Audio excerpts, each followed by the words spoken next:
Atom bomb को बुलाना चाहता हूं। पिछले करीब 27 वर्षों से मैंने या उन्होंने मेरे साथ, दोनों ने, हमने करीब 200 से ऊपर कई सम्मेलन किए होंगे, लेकिन मैंने किसी भी प्रोग्राम में ऐसा नहीं देखा कि हंसते हंसते लोगों की आंखों में आंसू आ गए। एक ऐसे कलाकार को आपके बीच में, कैसे कवि को बुलाना चाहता हूं इन पंक्तियों के माध्यम से कि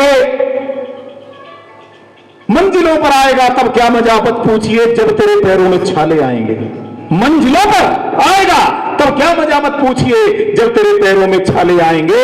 वो तेरी श्रद्धा में अगर खोट ना होगा कोई, पास चलकर खुद तेरे फिर शिवालय आएंगे, पास चलकर खुद तेरे फिर शिवालय आएंगे। ऐसे हाथरस की, हास्य की भूमि से हमारे बीच में भाई सबरस मुरसानी जी हमारे बीच में है। एक बार जोरदार तालियों से भाई सबरस मुरसानी। हृदय से थामना संत जी, हृदय से थामना संत जी, मेरी शुभकामना अनंत जी। क्या बात है, वाह वाह वाह। मैं हास्य का कवि हूं। मैं चुटकुले भी सुनाता हूं, कविता भी सुनाता हूं, गीत भी सुनाता हूं, आइटम भी सुनाता हूं। अब मैं सब चीज सुनाऊंगा तो 2-3 दिन हो जाएंगे, इसलिए मैं 5 मिनट में और अपना जैसा भी आपको सुना रहा हूं। शलवारों पे धन बार दिया, शलवारों पे धन बार दिया, जुल्फों में खुद को फंसाया है। तब कहीं जाकर ये ब्याह मैंने हाँ तेरे संग रचाया है। क्या बात है, वाह। शादी जो करी तुझ जैसी से कितना अकल का कच्चा था, शादी जो करी तुझ जैसी से कितना अकल का कच्चा था। अब समझा फेर लगा करके तुझसे तो ररुआई अच्छा था। शादी जो करी तुझ जैसी से कितना अकल का कच्चा था, अब समझा फेर लगा करके तुझसे तो ररुआई अच्छा था। ओ पत्नी मेरी क्यों जुल्म करे, तेरा खसम तो घिसता रहता है। ओ पत्नी मेरी क्यों जुल्म करे, तेरा खसम तो घिसता रहता है। तेरे बेलन की इस चक्की में ये हरदम पिसता रहता है। तेरे बेलन की इस चक्की में ये हरदम पिसता रहता है। तेरी चप्पल से पिट जावा, तेरी सैंडल से मिट जावा, तेरी चप्पल से पिट जावा, तेरी सैंडल से मिट जावा। मत इतना मुझको मार तू। देखो मैं ताली बजाने के लिए नहीं कहता हूँ। क्या बात है भाई, वाह वाह सबरस जी। मैंने तो ताली बजाने का एक कोड वर्ड बना रखा है। जब मैं ऐसे करूं समझ लो ताली बजानी है। एक बार रिहर्सल करते हैं। Thank you, I love you. Raja ji बैठे हैं। मेरा जिंदगी का पहला कवि सम्मेलन था मेरे गांव में। जब राजा जी आए थे तो मेरी पत्नी बोली कौन आ रहे हैं? राजा जी आ रहे हैं। बोले तुम्हारे भी राजा जी हैं क्या? मुझे अच्छी तरह याद है। तो मैं तब से आना जाना में प्रणाम करता हूँ और हम आपको सुनाएंगे। स्वागत है भैया। अच्छा, एक दिन मैंने अपनी पत्नी से कहा, देवी मेरा मन कर, देवी मैं एक फिल्म बना रहा हूँ, तू हीरोइन बनेगी उसमें? बोली हाँ हाँ बनूंगी। तुम्हारी फिल्म में काम क्या करना है? मैंने कुछ नहीं, वो नदी है ना, नदी में जो पानी है 3 घंटे तक पानी के अंदर खड़ी रहना और कैमरामैन तेरी शूटिंग करता रहेगा। तो बोली काम तो अच्छा कर लूंगी, तुम्हारी फिल्म का नाम क्या है? मैंने कहा मेरी फिल्म का नाम है गई भैंस पानी में। अब भाई साहब विश्वास करो, कुप्पा हो गए, 2 दिन तक बोली नहीं, कुप्पा होकर के मुझसे फिर बोली अच्छा ये बताओ, इस घर में 5-6 दिन तक मैं तुम्हें दिखाई नहीं दूं तो तुम्हें कैसा लगेगा? दादा जब पत्नी घर में न हो, अकेला पति हो तो कितना अच्छा लगता है। तो मैंने कह दिया तू घर में मुझे दिखाई नहीं दे 5-6 दिन तक, 1 हफ्ते तक, तो मुझे तो बहुत अच्छा लगेगा।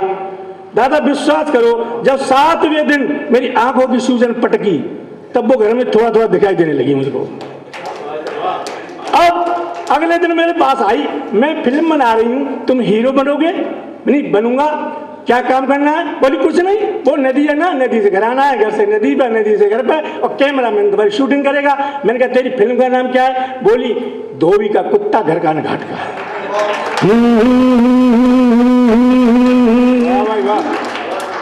बोली फालतू बातें करते हो जिंदगी में। वो मोहन मुंतजर कितने अच्छे गीत गजल लिखते हैं, तुमने फालतू बातों के अलावा जिंदगी में कुछ लिखा? 4 लाइन सुनाओ श्रृंगार रस की मेरे लिए। मेरी सुन, अच्छा मेरी पत्नी का रंग कैसा है? जैसा मेरा पैंट है।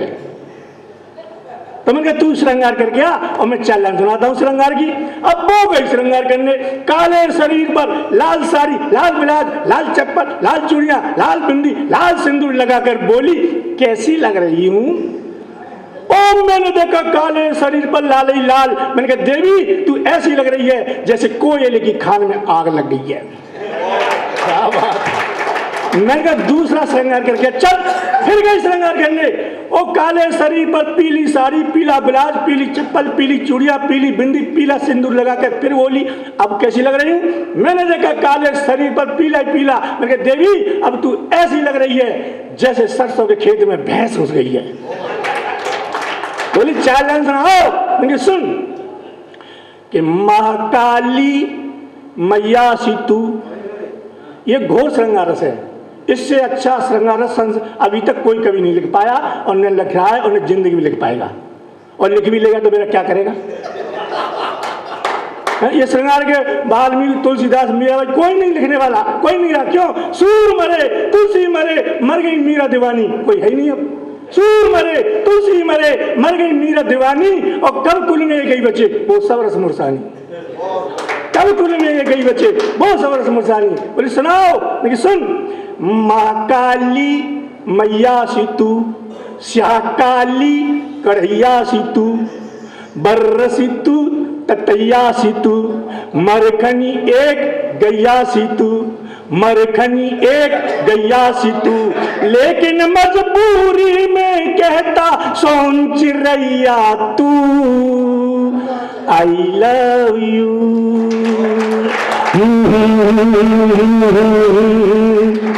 एक बात बताऊं दादा, संसार में पति का सबसे बड़ा धन उसकी पत्नी होती है। पत्नी से बड़ा कोई धन नहीं होता, भले ही वो मेरा काला धन सही भाई, भले ही काला धन सही 7 फेरों के बाद मिला है। 2 साल पहले नरेंद्र मोदी बोले भाइयों काले धन को बदल ले जाओ। मैं अपनी लुगाई को लेके पहुंच गया, बदलो मोदी जी बदलो। मोदी जी ने मेरी पत्नी को देखा और बोले मुझसे 50% लगेगा।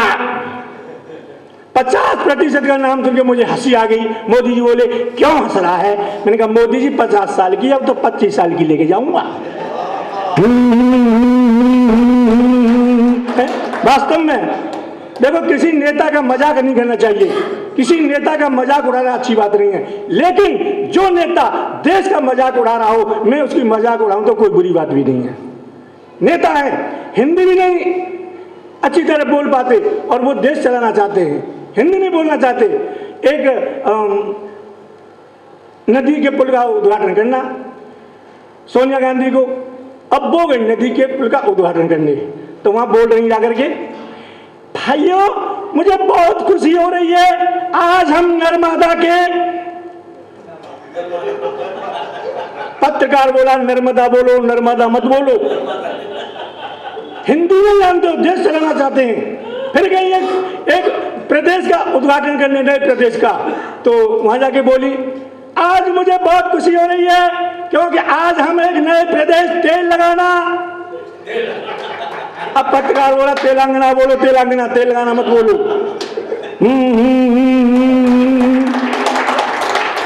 एक लड़के से बोला एक दिन मास्टर तेरे अंदर हिंदी का बहुत अहंकार है, एक दिन एक लड़के से बोला, मास्टर तेरे अंदर हिंदी का बहुत अहंकार है, राहुल गांधी बनेंगे प्रधानमंत्री देश के, बोल इस वाक्य में कौन सा अलंकार है?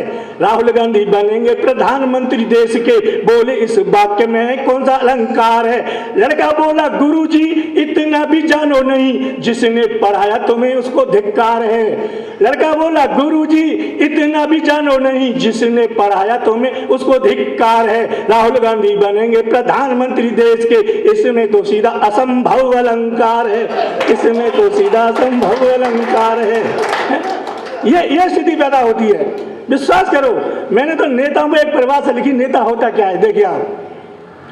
श्वेत धोती टोपी वाला निकला तो बोली हवा इलू इलू इलू इलू, तन का गोरा मन का काला निकला तो बोली हवा इलू इलू इलू इलू।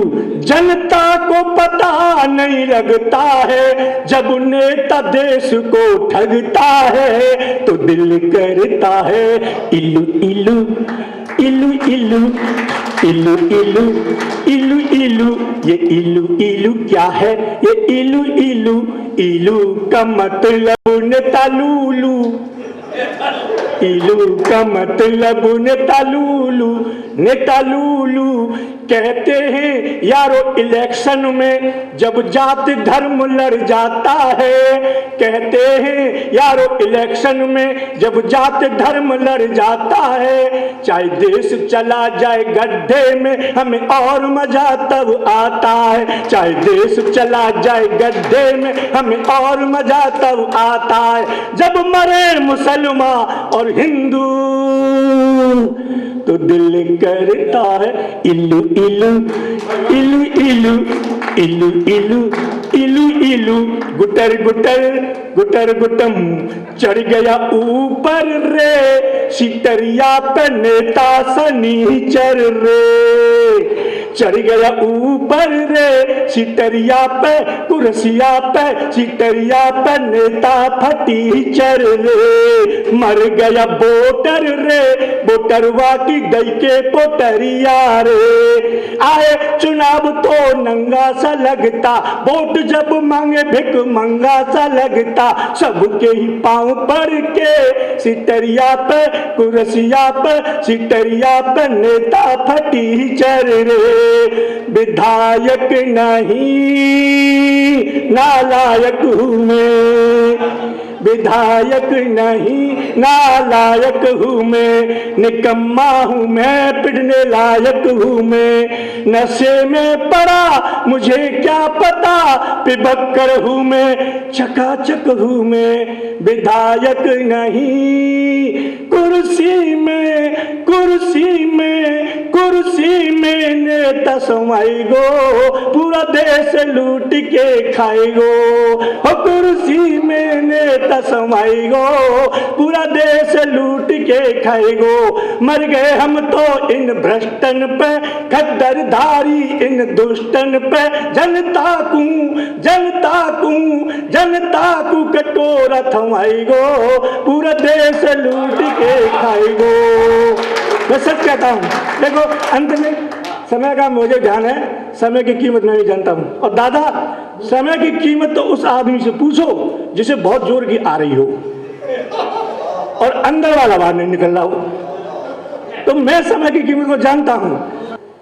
मैं बहुत सारे गीत लिखता हूँ और गीत लिखे थे बहुत सारे फिल्मों में, लेकिन वो किसी लिए नहीं, किसी ने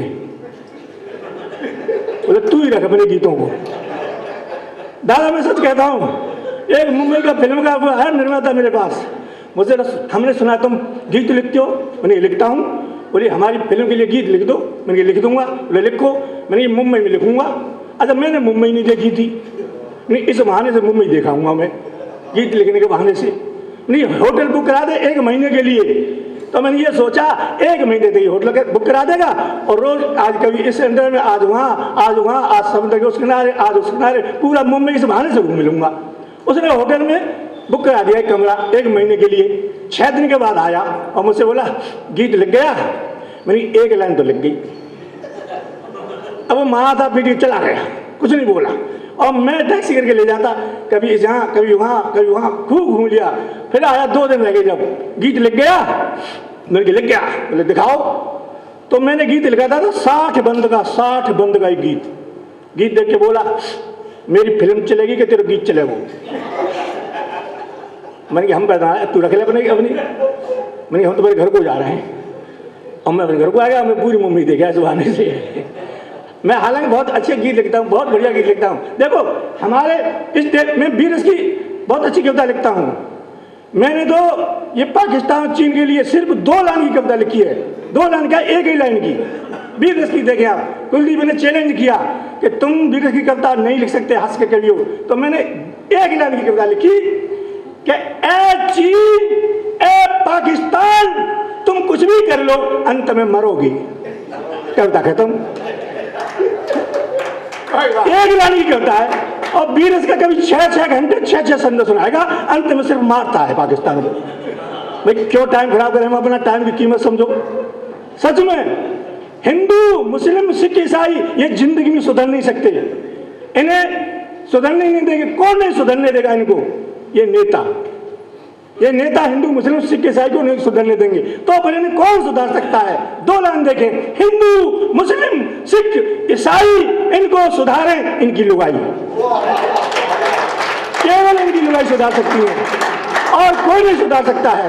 अच्छा, एक वीरस का कवि आया, उसने कविता लिखी घर पे, एक लाइन याद कर ली कि मंच पे एक लाइन तो बोल लूंगा, फिर कागज निकाल लूंगा, फिर पढ़ दूंगा। कागज पे लिख के और वो कागज की घड़ी करके घर पर तकिया के नीचे छुड़ाया कविता को, मंच में बैठा। और कुलदीप ललकार बोले भाइयों अब तुम्हारे सामने वीर के कवि यादराम आ रहे हैं। अब यादराम को एक लाइन याद आते यादराम बोले वीर की कविता सुना रहा हूं, मैं पूछ रहा हूं कब तक जारी मेरी जंग रहेगी। ये वीरस की कविता है। मैं पूछ रहा हूं कब तक जारी मेरी जंग रहेगी, कब तक जारी मेरी जंग रहेगी, मैं पूछ रहा हूं। अब लोग देखें जेब टटोल लो है, कविता घर पे रहेगी। अब श्रोता सोचे से आगे क्या बोले, और यादराम बोले तो क्या बोले। जब कागज नहीं मिला तो यादराम गुस्सा में फिर बोला मैं पूछ रहा हूं कब तक जारी मेरी जंग रहेगी। एक श्रोता बोला जब तक तेरी लुगाई तेरे संग रहेगी, जब तक तेरी लुगाई तेरे संग रहेगी। ये हमारा देश है, इसमें इस देश में हमारे यहाँ के पशु भी जो हैं उनमें भी देशभक्ति है। कोई क्या बिगाड़ा है इस देशभक्त का, इस देशभक्त पशु भी है, कोई क्या बिगाड़ेगा देश का। मेरी पत्नी बोली कि नया गीत लिखा, मैंने लिखा, बोली सुनाओ, लेकिन नई धुन सीखूंगा, बोली सुनाओ। पत्नी के सामने गीत क्या शुरू, पत्नी बोली यहां मत रैको। मैंने क्यों कि तुम्हारा रैकना हमें अच्छा नहीं लग रहा। कुलदीप जब गांव में रहते थे, मैं या कुलदीप जी मेरी पत्नी गीत की धुन सीखने दे रही, बोले मेरा चबूतरा खाली पड़ा गांव में सीख लो। इनके चबूतरे पर जैसे गीत क्या शुरू, सामने वाले पड़ोस की भैंस शुरू। अब मैं चुप, भैंस बिल्कुल चुप, मैं शुरू, भैंस फिर शुरू। ऐसे ही मुझ में और भैंस में आधा घंटा तक आदान प्रदान होता रहा। मैं शुरू, भैंस शुरू, मैं चुप, भैंस चुप। मैं भैंस वाले के पास आया, भाई साहब तुम्हारी भैंस भी क्या चीज है। हम शुरू, तुम्हारी भैंस शुरू, हम चुप, तुम्हारी भैंस चुप। आखिर बात क्या है। भैंस वाला बोला भाई साहब ये जो भैंस है ना तुम्हें अपना बच्चा समझ रही है, तुम्हें अपना पट्टा समझ रही है। ये मैं बोला वो मुझे अपना बच्चा नहीं समझ रही। बोले क्या है। मैं तेरी भैंस संगीतकार है, मैं गा रहा हूँ ये संगीत दे रही है। ये तो बोले कैसे, मैं संगीतकार है पुराने जन्म की। बोले संगीत दिलवाओ भैंस से। तो मैंने भैंस के सामने गीत गाया, हैरी जहां की प्रीत सदा मैं गीत वहां के गाता हूँ, भारत का रहने वाला हूँ, भारत की बात सुनाता हूँ। भैंस बोली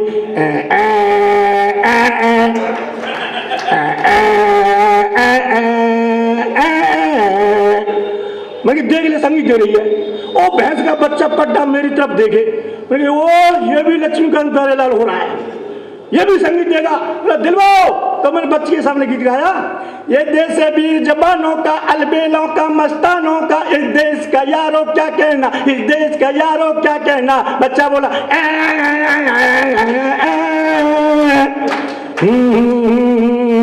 थैंक यू थैंक यू। अगर आप ये वीडियो YouTube पर देख रहे हैं तो हमारे चैनल को सब्सक्राइब करें और बेल आइकन को दबाना ना भूलें। अगर आप Facebook पर ये वीडियो देख रहे हैं तो हमारे पेज को लाइक करें।